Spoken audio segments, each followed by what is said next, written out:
Hello everyone, I hope you are doing well.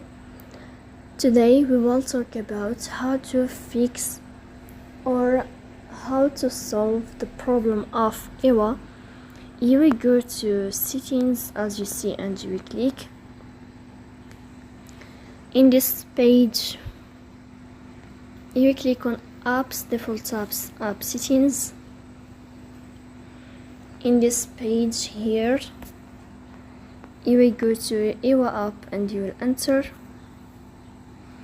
Here in this page of app info you will go to first stop and you will click OK.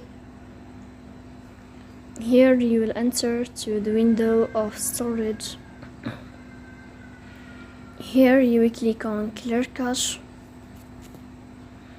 In the end you will turn off your phone and you will wait a moment to restart your phone again to fix that problem.